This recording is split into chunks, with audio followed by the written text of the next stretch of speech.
and the relentless anti-policing rhetoric of many legislators and activists. And you found that blacks and other minorities have in the past anyway appreciated visible proactive policing. In fact, they've called for police to take more stringent measures in their communities. I remember you used to go to community meetings in the Bronx and elsewhere where that would be what was discussed. I wonder if that disconnect continues to hold in the post-George Floyd era, and more broadly, what influence has the disparate impact analysis had on public safety? Well, disparate impact analysis on public safety has been disastrous, absolutely disastrous. The narrative is that colorblind, constitutional law enforcement that has a disparate impact on black criminals is per se racist. And you have the redoubled falsehood that black parents are right to fear that their children will be killed by a cop or by a white person every time they step outside. That Joe Biden ran on this during his presidential campaign. He said it the day before he was inaugurated. He said it in his inaugural speech. He said it constantly. It is a constant theme. That is a falsehood. Blacks have a tragically higher rate of death by gun homicide.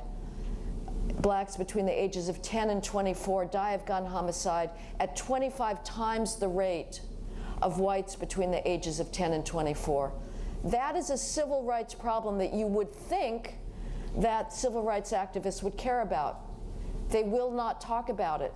Because if they were to talk about it honestly and look at the actual data, what we know from the victims of witnesses to shootings, non-fatal shootings, and the witnesses to fatal shootings, is that black death by gun homicide rate is caused almost exclusively by black criminals.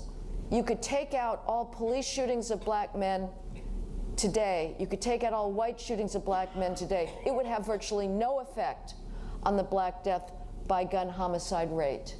And yet, we are blaming the cops, we're blaming the criminal law enforcement. Everything that you see that you may have been puzzling over in the post-George Floyd era.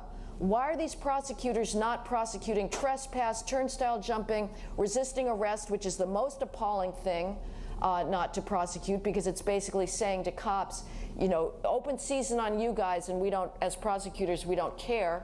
We're decriminalizing resisting arrest. Why are they not prosecuting gun possession, drug possession, prostitution, disorderly conduct, loitering? It is all driven by disparate impact. It's all you need to know to understand our world today. The reason that Kim Foxx in Chicago, that Alvin Bragg in New York, that George Gascon, the worst Soros prosecutor in the whole country, has decided to put entire categories of crime off limits to his district attorneys is because enforcing them have a disparate impact. Not because that enforcement is racist, but because the black crime rate is so much higher. I have spent a lot of time in high crime neighborhoods talking to the residents there. I go to police community meetings and I talk to the good law-abiding people who deserve the same freedom from fear as residents of Park Avenue. And what I've heard again and again is we want more police. I smell marijuana in my hallway. Why can't you do something about it? They're smoking weed at the club that I see outside the window. Why can't you arrest those people? Why are you allowing kids to hang out by the hundreds on the corner fighting? Whatever happened to truancy laws? People want proactive enforcement that are living with the effects of depolicing and the disparate impact crusade. They never get heard. It is a very bizarre thing. If you were a civil rights activist and we're going to do sort of a Rawlsian experiment of imagine before we know the actual reality of things, you could imagine a civil rights activist taking the side of black victims rather than black criminals. One even might have expected that, because black victims are the ones whose lives are being destroyed. But all our civil rights activists have taken the side of black criminals. They say that they would rather not put more criminals in prison where they cannot continue preying on elderly black ladies who are terrified to go into their building lobby to pick up their mail when kids are there trespassing, smoking weed and selling drugs. They would rather allow those good, honest, law-abiding people to just have to figure things out for themselves than make arrests and increase any racial disparities that we have in prison. And that, to me, is a very perverse decision. It sort of looks to me at this point like the only people who care about black lives are the police and white conservatives, because the only people who were talking about crime before the 2022 elections were basically conservative news outlets. But they were accused for doing racist dog whistles. If you talk about black victims, you're a racist. It's a very curious thing. I can tell you, if white conservatives stop paying attention to crime, nobody's going to pay attention. The New York Times sure as hell doesn't give a damn about black victims. The only black victims they ever care about are those that are killed by a cop, and those are very small. In 2021, there were 6 unarmed blacks killed by police officers, fatally shot by police officers. A police officer was 400 times more likely to be killed by a black male than an unarmed black was to be killed by a police officer. But those are the data that are not allowed into the public discourse.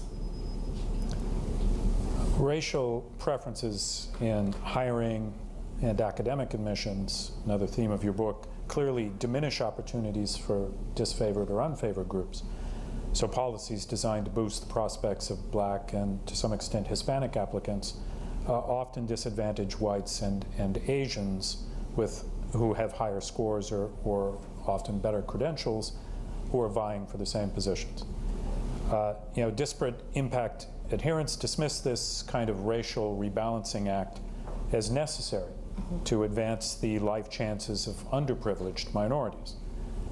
But you would have to say this is wildly unfair to the newly disadvantaged, we could call them, and a sure way to perpetuate and increase racial tensions over time. So that would be one question. What is the reaction going to be to the perpetuation of these policies?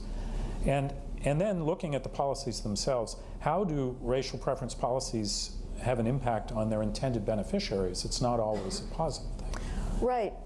Asians are getting radicalized on this because they are screwed the most. The standards for getting in, if you're Asian, into selective schools get higher and higher, because the numbers that are allowed to be admitted in order to set aside spots for the racial preference beneficiaries get smaller and smaller. So they have to, the schools that purport to say, well, the SATs are racist, if they haven't banned SATs completely, they are calculating Asians' scores out to the 0.0001% decimal. You have to play not just, it's no longer probably enough to play the violin and the piano any longer. You probably better add the bassoon. You probably also better be really good at baseball and get the math Olympiad. So there's starting to be a reaction. We see this especially at the high school level, where various exam schools that are trying to create environments for people that are the most academically motivated, like Stuyvesant School in New York City, that has a colorblind, objective, computer-graded exam to get in. It's, I think, 70% Asian, and there's decades of pressure to say, get rid of the exam, start admitting by race. It hasn't yet. There's been sort of tweaking, but other places have gotten rid of their exams. Lowell High School in San Francisco was also predominantly Asian, and they went to a lottery system instead of the exam. Not surprisingly, the first year after the lottery was instituted, the rates of D's and F's went up 300%. Thomas Jefferson High School in Virginia also has gotten rid of its neutral, colorblind, completely objective admissions test because they want to engineer greater racial proportionality. Asians are starting to get radicalized on this. The equity argument against racial preferences has been the favored one for conservatives for years, that this is reverse discrimination, it's not fair to people who have done nothing. You know, Asians are not responsible for slavery, and frankly, none of us today are either, unless you do believe in the inheritance of acquired characteristics, and we all somehow now are bearing the genes and responsibility of slaveholders. And let me also put in an aside here. Our racial history is appalling. It is sickening. We were a white supremacist country. We were an apartheid country. Whites treated blacks with excruciating cruelty, contempt, gratuitous nastiness until very recently. We are not that country today. We are not. As incredible as it would have been to expect that even by the 1960s, there is not a single mainstream institution today that is not twisting itself into knots to hire and promote as many black applicants as possible. If you are, I would like to know any black student applying to a college today who's going to put down his race as white because he thinks that's going to help him get in. To the contrary, if your white heterosexual male son can get away with putting his race down as black, he'd be better off doing so. The argument has traditionally been couched against racial preferences that it's unfair to whites and Asians. And I get that, but as far as I'm concerned, and that's what equal protection jurisprudence and the case before the Supreme Court that is challenging Harvard's preferences and the University of North Carolina's preferences will probably use the same old tired equal protection jurisprudence of strict scrutiny, and it's got so many fictions in it, it makes me want to throw up. I hope, and this is very unlikely, that they actually overturn racial preferences on a pragmatic ground, which is something known as mismatch, which is that preferences do not do their beneficiaries any favor. And let me take it out of the race context and put it into the sex context. If MIT admitted me with 600s on my math SATs, and I'm not going to tell you what they actually were, and I'm not sure I remember them, but I sort of do, and I had 600 on my math SATs on an 800-point scale, and all of my peers that were not the so-called beneficiaries of preferences had 800s on their math SATs, I am going to flunk my freshman calculus class, and I'm going to struggle if I even stick with a STEM field throughout my class. And of course, MIT's diversity bureaucracy will tell me, well, you're the victim of misogyny. You're in an anti-female environment, whereas the reality is, no, I'm in an environment for which I'm not competitively qualified. There is no shame in going to a second-tier school. Boston College and Boston University provide perfectly good, serviceable educations. If I'd been admitted, instead of propelled above my capacity at that time, to a school for which I was competitively qualified and where I shared my peers' qualifications, I would do perfectly well. The same happens with blacks. They are not helped by bearing the almost unique burden of having to compete in environments for which they're not competitively qualified, and the results speak for themselves. Law schools employ vast racial preferences. Here's what happens at the end of the first year of law school. First-year law grades are all colorblind. They are anonymous. Teachers don't know who's writing the blue books. 51% of black law students at the end of their first year in law school end up at the bottom 10% of their class. 2/3 of black law students at the end of their first year of law school end up at the bottom 20% of their class. The gaps never close. This is not something that is a good way of reducing racial stereotyping, but it is also not a good way to increase the number of black lawyers, because the number of blacks who fail the bar 6 times in a row and never pass it is 6 times higher than whites, because black students have been put at the disadvantage of being in law schools where they are not competitively qualified. Of course, blacks should become lawyers and go to law school. They should go under the same conditions as everybody else and not have this burden of the preference catapult that makes it harder to compete. So I hope that somebody has put in an amicus brief to the Supreme Court, and Clarence Thomas or John Roberts will say, this is the thing that I want the public to understand about this preference regime that we've been living with since Bakke in 1978, that has not just destroyed meritocratic standards, but has been an actual disability for the people who purport to benefit from it. Those who speak honestly and stand up to this regime, this disparate impact regime, they risk losing their livelihood and social standing, at least in some cases. And so your book includes interviews with several employees of prestigious scientific and cultural institutions. They vehemently oppose racial preferences. They see what you've described going on, but they're unwilling to express their sentiments publicly. And you can understand that because of the fear of consequences. So I wonder, does opposition within these institutions to defend merit, does someone who does this become a martyr? Is that their only choice, or are there other ways to fight back against this?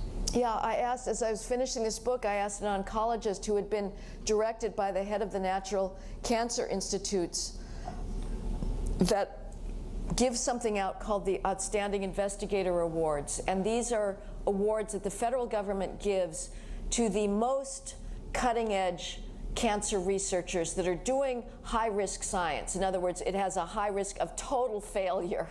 It may be based on a theory that is so off the wall that it's not ever going to produce any results. But if it does produce results, wow. This has a possibility to be absolutely paradigm-shattering. And these investigator awards are very lucrative. They exempt oncology researchers from, you can basically take 6 years off from teaching in order to just focus exclusively on this fight. And I talked to an oncologist who lives to cure cancer. That's all he wants in his life. And he'd been notified by the head or the deputy director of the National Cancer Institutes, say, the Outstanding Investigator Awards have not been going so well recently. They're not diverse enough. Please broaden the criteria for nominations and send us more diverse candidates so that we can award more diverse awards. Not a word about meritocracy. This was not about the scientific qualifications that you've been sending us are inadequate. We want a higher tier of scientists. No, that was not what the game was about. It was about lower your standards so that we can show diverse faces when we have our class of awardees. And I said, when are you guys going to stand up against this? This is sickening. And he said, we need our jobs. We want our jobs. If we stand up, we will be crushed. Those who have done so are now complete pariahs. The whole system, it's going to take 50 years. It's going to have to collapse completely and be rebuilt from the ground up. And I feel for him. I would say people in my position who are not in canceling institutions, and thank you, the Manhattan Institute, for not canceling me yet. We'll see when the Twitter starts coming in, and what C-SPAN has to say about this, I don't know. But those of us who are more insulated have an absolute obligation to give the facts that explain disparate impact.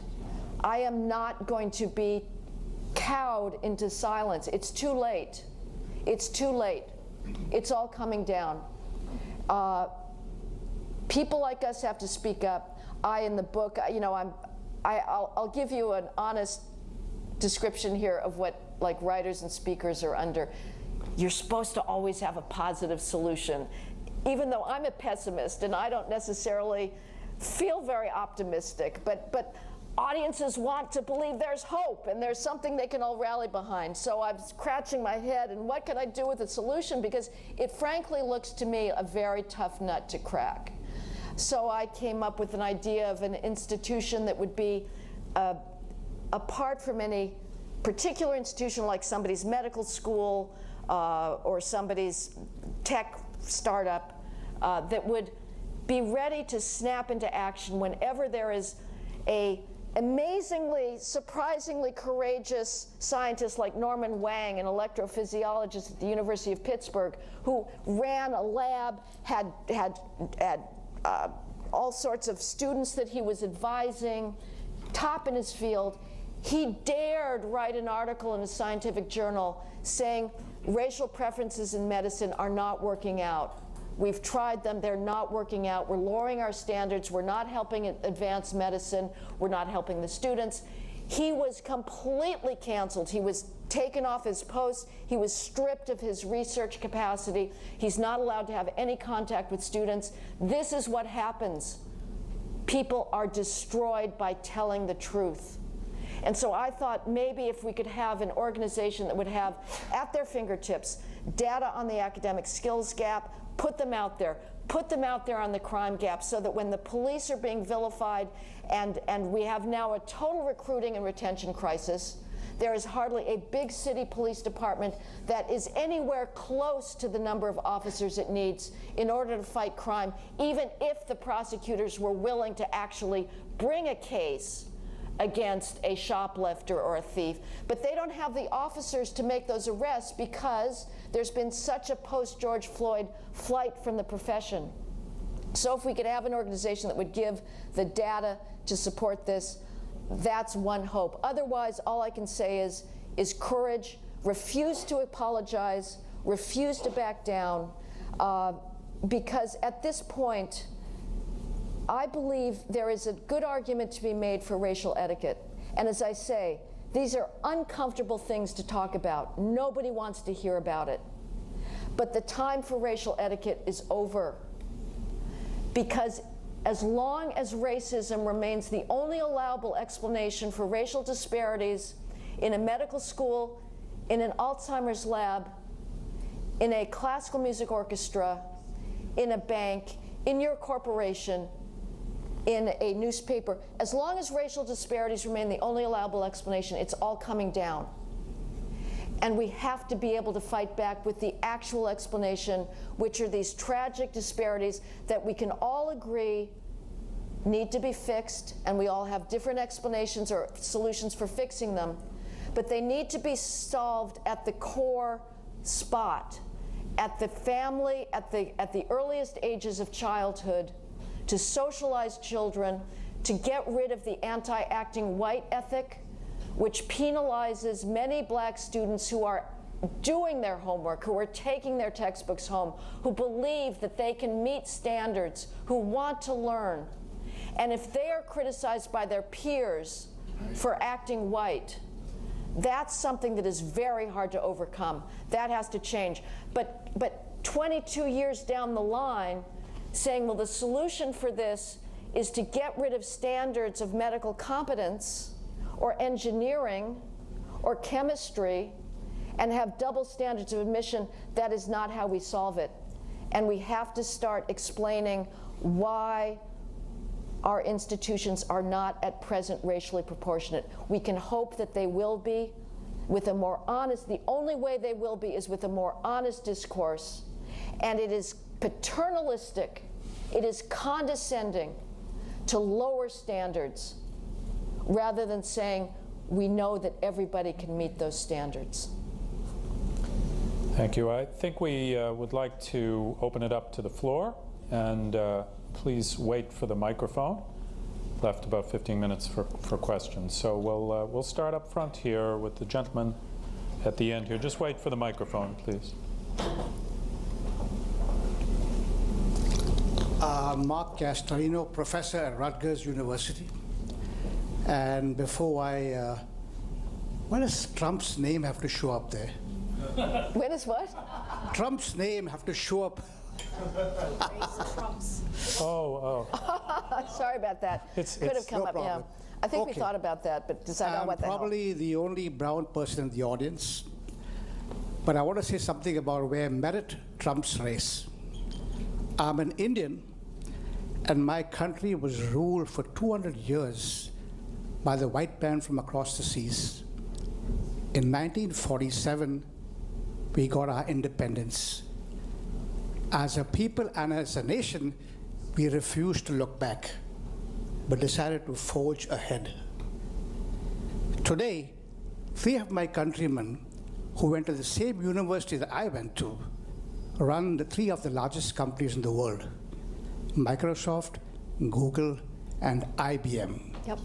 Another 2 Indians became governors of 2 southern states in this country, and another Indian is now Prime Minister of Britain. The thing is now, my advice to Harvard University and the New York Times, stop this narrative about race, okay? It doesn't help the people you're trying to help. Right. Take the message from the Indians who made it on merit, not on race. Thank you. Yes, absolutely.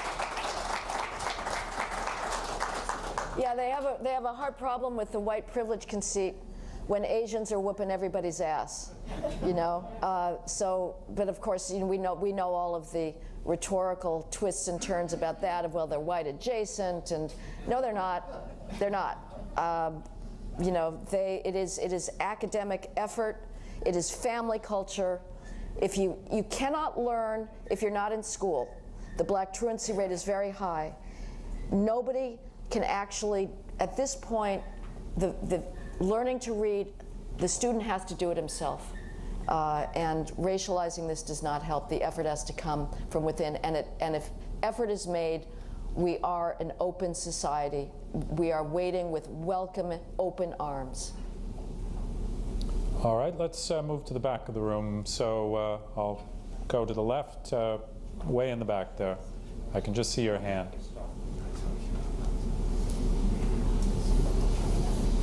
Hi, Heather. Enjoyed your talk. Generally agree with your thesis, but it sounded like you were assuming that there is necessarily a problem with our institutions not being racially proportionate. And that's not at all obvious to me. It seems to me that it's inevitable that there will be racial disparities, even significant ones in some institutions and not in others. And that could just simply be a reflection of different cultural norms and preferences of different ethnic and cultural groups in our society. Yeah, that's true. I guess I'm having to focus on the charge that racial disparities in institutions is per se a sign of racism somewhere. You know, it's very hard. There's this, at this point, systemic racism is like phlogiston. It's like this vaporous thing that we just have to believe is out there, and nobody can really point to where it is exactly. But I guess rather than just saying, well, we will have disparities, get over it, I feel like my engagement at this point is to explain those disparities. And then it's a slightly different argument. In one sense, we're making the same argument, which in light of the academic skills gaps and the behavior gaps in crime, yes, of course we're going to have lack of racial proportionality. So the assumption that there would be equal outcomes is only valid if cultures at this point were different. But I can tell you the Asian culture, the Tiger Mom culture, puts everything else to shame. And if you juxtapose that to the inner city culture, the behavioral disparities are so great, it astounds me that apparently my good friends on the left actually believe that the best explanation for the lack of disparities is racism and not what is quite empirically provable about how the home cultures differ. Woman in the, yes, you, yes. Thank you. Thank you. Just wait for the mic, please. Thank you. Thank you. I agree, and everybody agrees that the election of these woke DAs and mayors affect minority communities even greater than white communities in major cities. But how do you explain Johnson winning in Chicago when, you know, there's no, they were both candidates were Democrats. One was law and order, one was criminal coddling. How do you explain that? Yeah, Thank you. it's, and in fact, he got the biggest vote in the highest crime precincts and areas. I think, I mean, I'm really presuming here, and I do this with great trepidation, but you've asked me. But it is at some point, it is not for me to pronounce on black voting behavior.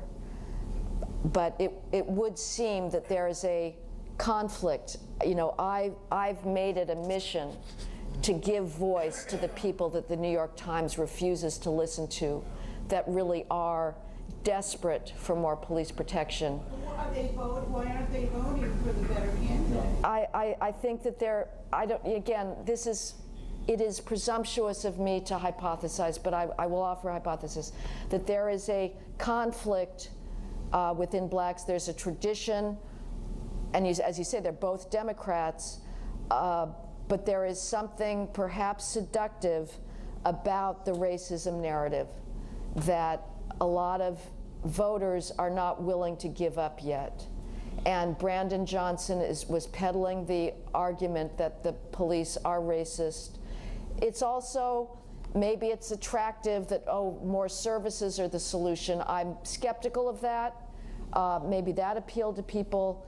But I would say that the conservative safe harbor argument, which I may be guilty of perpetuating sometimes myself, which is to too starkly say, well, the polls do show, you know, if you do, Quinnipiac polls routinely show, if you ask blacks, do you want more broken windows, quality of life enforcement, they will say yes at higher rates than whites. And yet, they will also vote for the anti-cop candidate. And if there's a racial component in that he was a black candidate, I think that's the elephant in the room. That's true too. These are all very difficult things, and it's hard for white people to talk about it. There are some great black leaders out there, and I hope that they get more attention and get more followers, because the race hustle is seductive. It's a narcotic. It has been working, but it's got to stop now. And frankly, I'm going to racialize this, and again, excuse me for violating racial etiquette. I know these are extremely raw matters, but I'm fed up. I've seen too much happening to the things I love. We can't allow ourselves to be browbeaten by the race hustle any longer. We have to believe in equal opportunity, in standards. We cannot continue maligning colorblind meritocratic standards. This gentleman here with the tie, just wait for the microphone, please.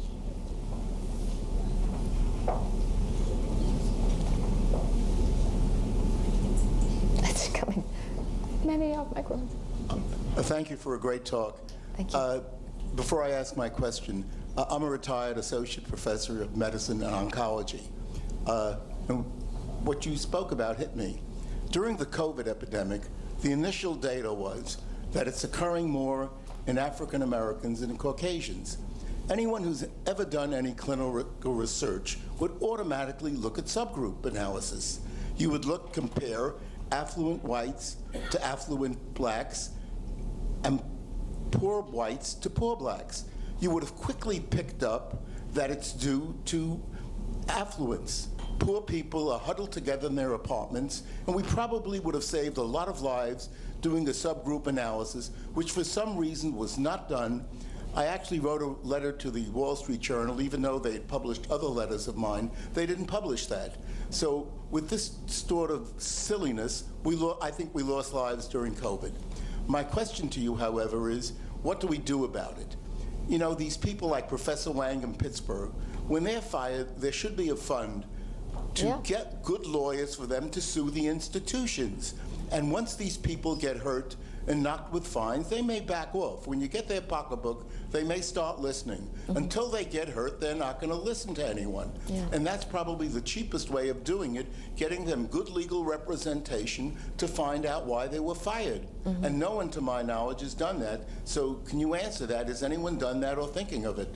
Yes, there's some lawsuits going. Timothy Jackson at the University of North Texas has been run off the job because he he headed a music journal of musicology built around a Austrian music theorist named Schenker that has been very influential in the United States. There's a black musicologist at Hunter College here in New York City, part of the CUNY system, that has the most absolutely insane theory that because Schenker talks about hierarchies in tonal value and is making sort of hierarchical analysis of music, that this is about race, that somehow, so all classical music is racist. Anything that has any kind of hierarchy, if it's like fields of physical forces, that's racist. This Ewell is an absolute madman, but he was beloved in the musicology profession. Of course, Alex Ross loved him from the New Yorker.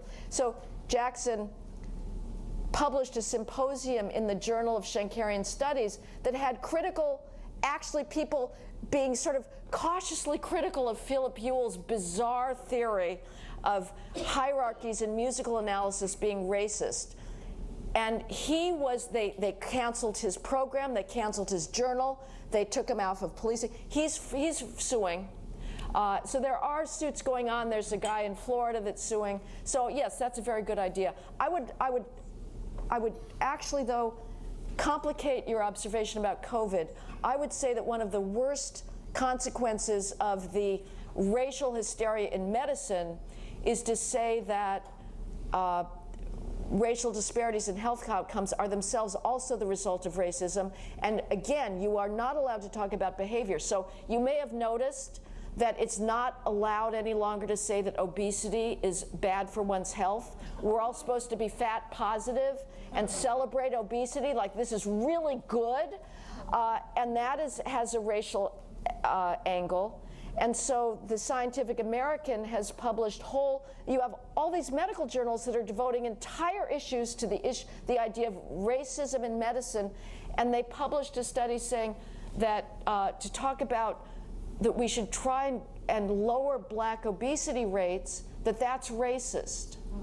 And so the only allowable explanation for racial disparities in health outcomes is that doctors are racist. What you're not allowed to talk about is exercise, better medication compliance, maybe people need help. If you're in a poor neighborhood, get help getting to your medical appointment. But I can tell you, you can talk to inner city doctors that work in big university medical centers, and they will tell you about differences in people showing up for postnatal, prenatal visits and care.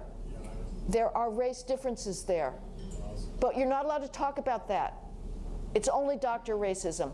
And that means that we are not going to be saving black lives because we're not allowed to talk about the behavioral components of race disparities. And I would say that COVID, the obesity, is probably the greater reason for the black-white disparities that we saw in COVID mortality rates. All right, I'll ask the final question here as we're out of time, and this is a personal one, Heather. You know, in this book and throughout your career at City Journal and elsewhere, you've written about some pretty upsetting trends in American life. So you mentioned you're a pessimist. I wonder what motivates you to keep going. Sorrow and rage.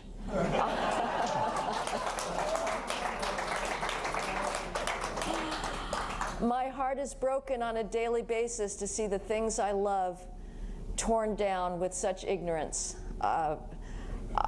And there's not just the things that I love, but so many people love. And I can't take it any longer. And I'm furious at the ignorance that is allowed to dominate our culture. and our civilization. I'm the most privileged person in the world to have had a liberal arts education, the humanities, to be able to have read English literature before anybody thought to instruct me that I should feel oppressed by reading dead white males. It never occurred to me or to my peers to reject reading John Milton or Alexander Pope or William Wordsworth or Edmund Spenser or Chaucer because they were white males. All I knew was that I couldn't understand Milton's syntax in Paradise Lost, and that was what felled me, not his dead white maleness. So I had to work very hard at that. But I'm glad that I did.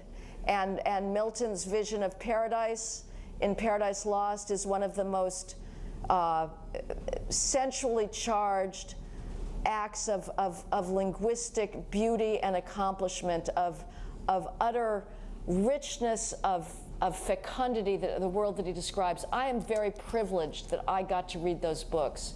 And it breaks my heart that generations that have come after me have been given excuses for their own ignorance, and all they care about is pursuing these fictions of their own victimhood and their alleged fragility.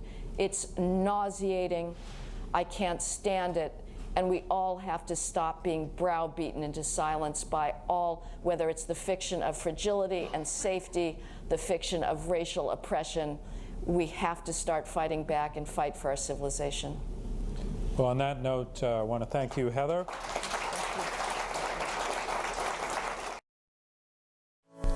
If you're enjoying Book TV, then sign up for our newsletter using the QR code on the screen to receive the schedule of upcoming programs, author discussions, book festivals, and more. Book TV, every Sunday on C-SPAN 2